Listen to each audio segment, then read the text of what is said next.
प्रांशी राठौर और आप देख रहे हैं नेक्स्ट 9 न्यूज। राजस्थान में सियासी संकट लगातार गहराया हुआ है। मौजूदा मुख्यमंत्री अशोक गहलोत और पूर्व डिप्टी सीएम सचिन पायलट के बीच की जो जंग है वह थमने का नाम नहीं ले रही है।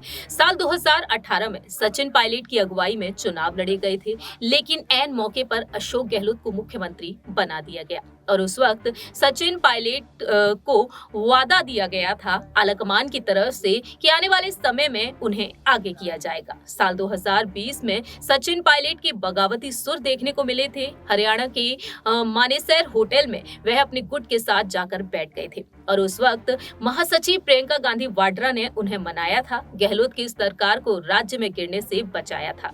लेकिन अब देखा जाए जो 92 विधायकों ने बीते साल 25 सितंबर की रात अपना इस्तीफा स्पीकर सीपी जोशी को सौंप दिया और अब विधायकों की संख्या 81 हो चुकी है। फिलहाल देखा जाए तो यहाँ पर अनुशासनहीनता के मामले में शांति धारीवाल, महेश जोशी और धर्मेंद्र राठौड़ बुरी तरह से फंसते हुए नजर आए और यहाँ पर अब तक अध्यक्ष मल्लिकार्जुन खड़गे ने तमाम मुद्दों पर कोई भी अहम फैसला नहीं सुनाया, क्योंकि ये कहा गया था कि अक्टूबर में जब वह अध्यक्ष बन जाएंगे बीते साल, तब वह राजस्थान के सियासी संकट पर अपना फैसला जल्द से जल्द सुनाएंगे। लेकिन ऐसा होता हुआ कहीं भी दिखाई नहीं दे रहा है। दावा ये किया गया कि गुजरात और हिमाचल के विधानसभा चुनाव के बाद वह इस सियासी संकट पर फैसला सुनाएंगे कि सीएम पद की दावेदारी के लिए पायलट को आगे किया जाए या फिर गहलोत को। दूसरी ही तरफ देखा जाए यहाँ पर राहुल गांधी ने कहा जल्द ही अच्छी खबर मिलेगी। महासचिव प्रियंका गांधी वाड्रा चाहती है कि सचिन पायलट सीएम बने। सचिन पायलट को अलग अलग राज्यों में अब भी एक्टिव किया जा रहा है स्टार प्रचारक के तौर पर, क्योंकि इस साल 9 राज्यों में विधानसभा चुनाव है। 3 राज्यों में विधानसभा चुनाव हुए, त्रिपुरा, नागालैंड और मेघालय, जहां पर बीजेपी जीत बोलती हुई नजर आई। अब देखा जाए यहाँ पर आने वाले वक्त में राजस्थान में साल के अंत में विधानसभा चुनाव होंगे।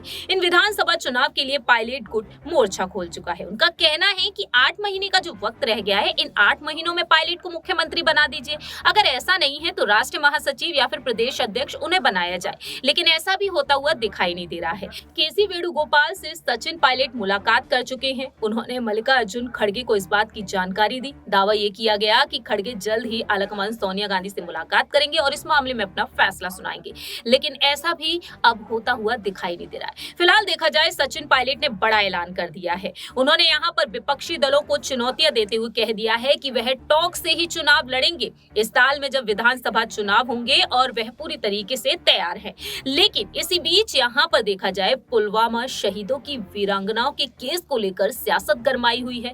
ये वीरांगनाएं लगातार सचिन पायलट के सरकारी आवास के बाहर प्रदर्शन करती हुई नजर आई, धरना प्रदर्शन पर बैठी हुई नजर आई और अब सचिन पायलट गहलोत सरकार पर हमला बोलते हुए नजर आए।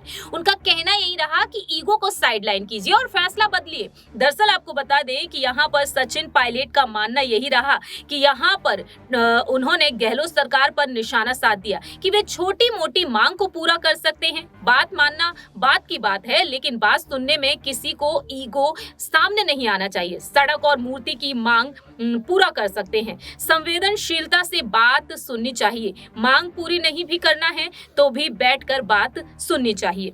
ये मुद्दा मार्मिक है और उसी तरीके से डील करना चाहिए। संवेदनशील होकर समझाएं तो मामला बेहतर हो सकता है। इस तरह से अब पायलट यहाँ पर मोर्चा खोलते हुए नजर आ रहे हैं। ऐसे में देखा जाए तो मल्लिकार्जुन खड़गे क्या यहाँ पर पायलट को मनाते हुए नजर आ सकते हैं, क्योंकि पायलट को लेकर ये कहा जा रहा है कि नई पार्टी का या तो वह गठन कर लेंगे, इस पार्टी से इस्तीफा दे सकते हैं, बीजेपी की तरफ रुख कर सकते हैं या फिर यहाँ पर पायलट आम आदमी पार्टी की तरफ भी रुख कर सकते हैं। तो राजस्थान के विधानसभा चुनाव से पहले सचिन पायलट का एक बार फिर से बगावती सुर देखने को मिले तो कहीं ना कहीं यहाँ पर सचिन पायलट को इस पार्टी से जाते हुए देखना बिल्कुल नहीं चाहेंगे मल्लिकार्जुन खड़गे और इस वजह से कहीं ना कहीं यहाँ पर तमाम राजनीतिक मुद्दों को ध्यान में रखते हुए वह उनसे संपर्क जरूर करते हुए नजर आ सकते हैं। लेकिन आपकी क्या कुछ राय प्रतिक्रिया है ये आप बता सकते हैं कॉमेंट सेक्शन में। तब तक के लिए आप देखते रहिए नेक्स्ट 9 न्यूज।